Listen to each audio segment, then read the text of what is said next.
everyone, kenalin aku Aulia Marjana. Di sini aku akan ngejelasin tentang beberapa armada penjualan dan kekurangan dan kelebihannya serta strategi pengelolaan armada tersebut. Nah, untuk kita mulai yang pertama ya. Sebelum itu kita harus tahu dulu nih armada penjualan itu apa sih? Nah, armada penjualan sendiri adalah seluruh sarana yang digunakan perusahaan untuk mendukung aktivitas distribusi, pemasaran, dan penjualan produk kepada pelanggan. Nah, yang pertama itu ada truck box yang selama ini dikenal sebagai armada utama dalam proses distribusi volume besar. Nah, namun perannya tidak berhenti di sana. Dalam konteks sales dan promosi, truck box juga dapat dimanfaatkan sebagai media branding berjalan melalui pemasangan visual promosi berukuran besar pada bodi kendaraan. Nah, kemudian kelebihan kapasitas dan ruang tertutupnya menjadikan armada ini ideal untuk menyimpan materi promosi dalam jumlah besar saat melakukan roadshow atau corporate activation. Nah, kelemahannya tetap sama, yaitu biaya operasional tinggi dan keterbatasan mobilitas di jalan sempit. Karena truck box ini ukurannya biasanya besar ya. Nah, jadi dia nggak bisa masuk ke jalan-jalan sempit. Nah, kemudian untuk itu, perusahaan perlu menerapkan strategi seperti optimasi rute, pemantauan GPS, dan integrasi kegiatan sales selama perjalanan pengantaran, sehingga kunjungan ke toko sekaligus dapat dimanfaatkan untuk mengambil pesanan ataupun melakukan pengecekan display. Nah, kita masuk ke armada penjualan yang kedua. Yang kedua ada cold truck, yang memiliki fungsi vital bagi produk yang memerlukan temperatur stabil seperti produk frozen food atau farmasi. Nah, tidak hanya berperan dalam distribusi, cold truck juga dapat menunjang kegiatan promosi seperti sampling produk makanan beku atau minuman dingin di area publik. Nah, stabilitas suhu memungkinkan produk dipresentasikan kepada calon konsumen dalam kondisi optimal. Jadi, misalnya produk-produk yang mengharuskan makanan atau minuman atau produk lainnya ini harus tetap dalam kondisi suhu yang stabil atau suhu dingin. Nah, bila menggunakan cold truck ini tetap sampai di tangan konsumen dengan suhu yang sama. Nah, karena dia memiliki sistem pendingin di dalamnya. Kalau dilihat dari bentuk luarnya, dia sama seperti truck box, hanya saja berbedanya di bagian fasilitasnya dia memiliki pendingin di dalamnya.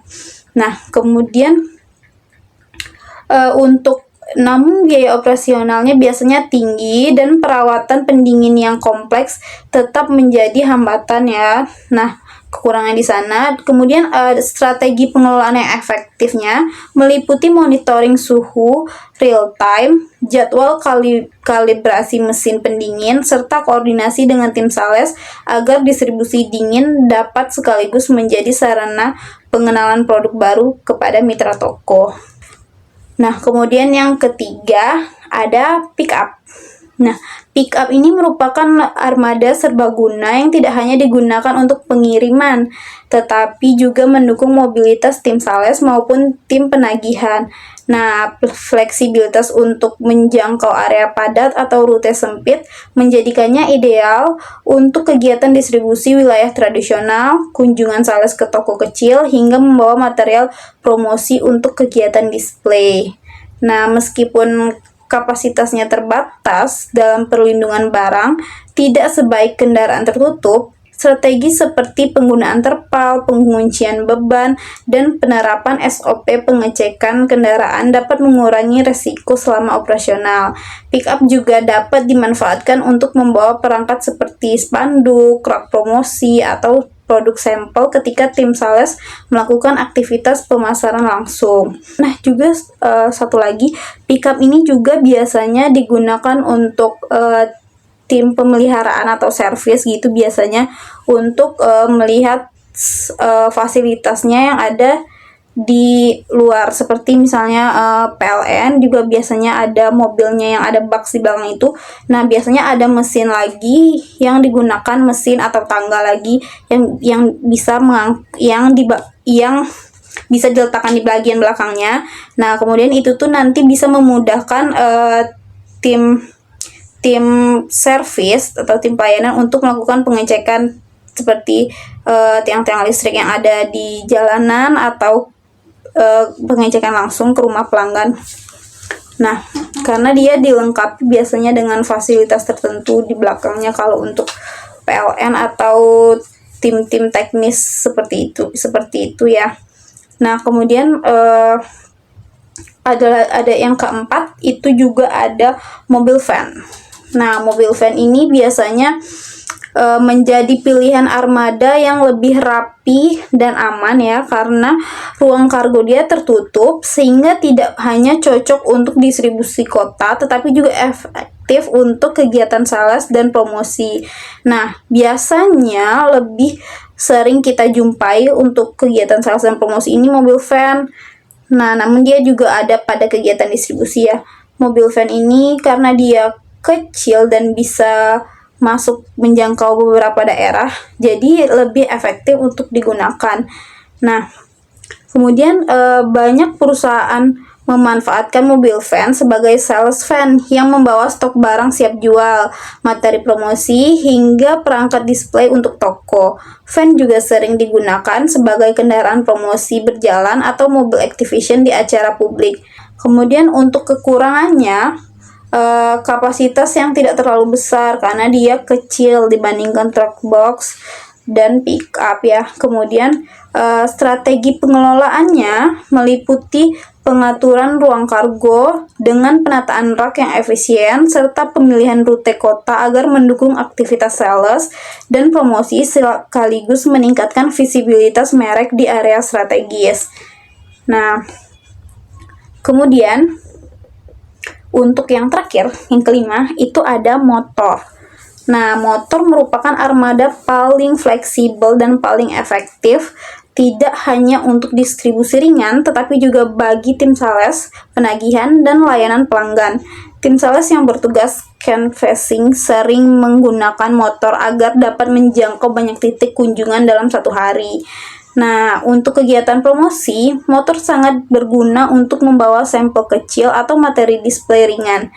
Nah, di sisi penagihan dan pelayanan, motor memberi kecepatan tinggi dalam merespon permintaan pelanggan, seperti pengantaran invoice, kunjungan follow-up, hingga layanan after sales sederhana. Nah, kelemahannya terletak pada kapasitas terbatas dan resiko keselamatan yang tinggi. Oleh karena itu, strategi pengelolaannya mencakup pelatihan berkendaraan dengan aman, kemudian penggunaan box standar, serta integrasi aplikasi untuk mengatur rute, bukti kunjungan, dan pelaporan real time. Nah, yang paling sering kita kunjungi lainnya juga ada motor ya, selain van tadi juga ada motor, karena motor ini biasanya dia banyak dan bisa menjangkau sampai warung-warung kecil sekaligus. Bahkan warung-warung yang ada di pelosok, di dalam gang itu bisa dijangkau oleh motor. Nah, biasanya motor ini dilengkapi dengan penggunaan box standar pada bagian belakangnya. Sering kita lihat itu entah itu di bagian kanan kirinya atau di bagian belakang untuk bagian penumpang itu biasanya dilengkapi juga. Nah, motor ini juga sering kita lihat pada produk-produk seperti rokok, makanan dan minuman ringan lainnya juga ada, dan untuk kegiatan delivery. Nah, seperti delivery itu biasanya menggunakan motor juga karena lebih cepat dan lebih strategis ya. Jadi secara keseluruhan, peran armada penjualan ini tidak hanya sebagai alat transportasi untuk mengantarkan barang, tetapi juga sebagai fasilitator utama dalam eksekusi strategi penjualan. Nah, promosi serta layanan pelanggan lainnya. Nah, pengelolaan armada yang baik memungkinkan perusahaan menjalankan aktivitas operasional secara efisien. Nah, memperkuat hubungan dengan pelanggan serta meningkatkan brand visibility dan mempercepat proses transaksi dan penagihan. Nah, dengan memahami karakteristik tiap jenis armada dan menerapkan strategi pengelolaan yang tepat, perusahaan dapat meningkatkan produktivitas tim sales, efektivitas program promosi, kualitas pelayanan, dan pada akhirnya dapat meningkatkan daya saing pasar. Nah, oleh karena itu, kita harus memahami berbagai jenis armada penjualan yang ada. Mungkin 5 armada penjualan yang saya sebutkan tadi adalah salah satu atau sebagian yang kita ketahui dan sering kita jumpai di kehidupan sehari-hari. Nah, mungkin ada beberapa armada penjualan lainnya yang belum saya sebutkan. Itu saja yang dapat saya sampaikan. Lebih dan kurang saya mohon maaf. Sekian dari saya. See you next time. Bye bye.